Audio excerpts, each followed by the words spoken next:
to run an election in a particular unit, it can respond that election. But we, of course, we are not hoping to do that in any of the elective units in the country. CEO. All right, CEO, there are some questions. Candidates and the clearance of candidates. We have talked of the law and the legality to that extent. Yeah. There are candidates who accuse IEBC of bias in its clearance. I make reference, for example, to Dr. Ekuru Aukot, who was a presidential candidate in the 2017 election, Ruben Kigame, who intended to vie for this presidential position.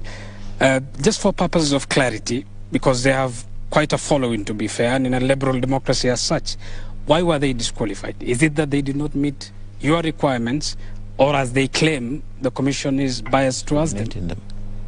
Yes, we have, as I said, we operate within the framework of the Constitution and the laws and the regulations.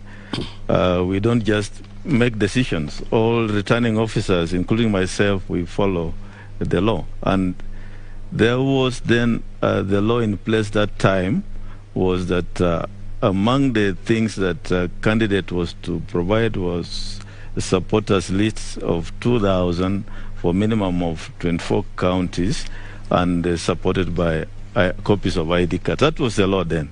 I know the High Court has ruled that IDs are not necessary now. So that's now going forward. I believe that then will be. These are candidates, Chairman, who have paraded what they say was the legal requirement to allow them to be on the ballot. Yeah, they read mischief. Yes, there's no mischief. It was done here in this room where we are transparent.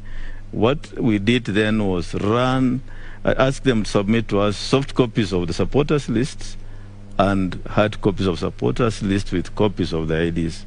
And most of them, if you look at the nomination forms, the reasons for rejection are given on the nomination forms.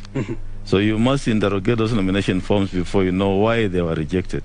But in most cases... Just for purposes of clarity, yes, for the sake of Dr. Ekuru Aukot, who was a presidential candidate in 2017, why was he disqualified from the 2020? Yeah, he did not meet the requirements. Which were? Which included failure to submit hard copies with copies of the IDs. That was the requirement that time. And if you look at this nomination form, there are also other reasons which were given for his rejection. But Chairman, now, some of these candidates say that you accorded some candidates more time to get these signatures, given that it was not as elaborate as they would have wanted it to be. Don't they have a right to read? Okay, let me put it this way. Yes. Some of those cases are still in court. I really don't want to discuss them right here in this forum. Okay. Of course, we're not discussing the details of those cases. Those are cases that will determine the election in 26 days, isn't it? Yeah, but some have not been concluded. So I don't want to prosecute court cases here. Okay. Because as you know, we are not discussing the details, perhaps. Chairman and CEO, I need us to make progress. And of course, Kenyans can join this conversation by tweeting us their questions using the hashtag Chebukati Speaks 2022. Of course, Chebukati Speaks is also inclusive of the CEO here, Marjan Hussein Marjan. And as we exit from this topic, I would want to hear from you, because we're at a time, he is talking of 26 days, too close to the election. But also look at how other candidates have been cleared in this election, including the Nairobi governor candidate, that is Johnson Sakaja, was cleared on 7th of July. It was at the tail end of that window of clearance.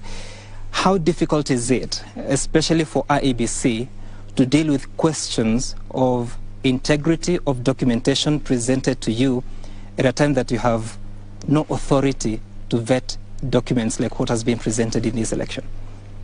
Well, it makes life very difficult for us. For once, for example, we do not have the capabilities of determining whether, for example, a document presented for us is actually legit or not.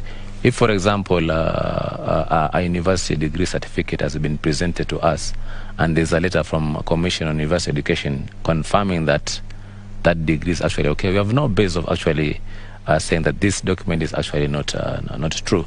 And for example, if EACC, for example, were to say that this person should not be cleared, for example, like the documents that they provided to us in terms of listing of people that ought not to have been cleared. But at the same time, the self-declaration forms were actually given to them. It gives us very difficult, it puts us in a very difficult position as to which view should we take. The view that they have actually given us in terms of the self-declaration that they have given to the candidates, or the report they have given us. So it puts us at cross purposes, and therefore for us it makes our life very, very difficult. But for us, what is guiding us is the compliance checks that we have provided the returning officers. It's just a matter of ticking box in terms of whether these candidates miss these requirements or not. That is actually what made our life a little bit easier. But you can see now the issues that it has raised. Matters have been taken to court. And when they have been taken to court, we've got very little time for us to print the ballot papers. And therefore, it puts us in a very awkward position in terms of preparation as far as the logistics is concerned. What do you want to see moving forward to correct all these troubles that you're having?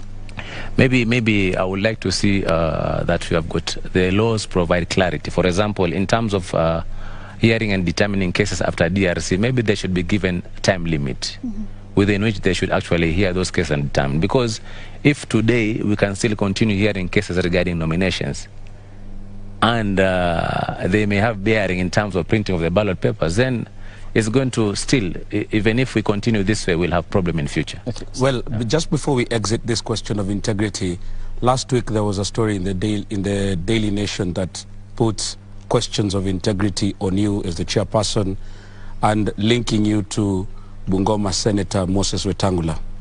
And a direct question, both of you have rubbished it as saying that you're both Bukusus and come from Bungoma.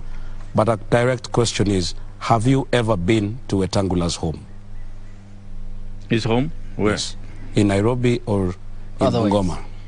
Well, I've not been to Wetangula's home, but I don't think then that issue, I look at it as profiling myself, and this seems to be an ongoing thing. There is a deliberate move to profile staff of IBC, commissioners, staff, and there's a serious social campaign ongoing, and it's actually very sad that at this point in time then you have people who are hell-bent on trying to profile commissioners, staff, so for purposes which we don't understand. So I think it's unfortunate, and I think it's an issue then that people who are behind it need to stop. So these are just basically detractors who want to derail your pursuit of a free and fair election. Let me put it this way. If you look at even our staff in the commission, especially ICT and election, they are now frightened because of so many, you see in this, most of the media, I mean the press, the gutter press you see their photos on all of these gutter presses, social media posts. Okay. And it's coming at this time.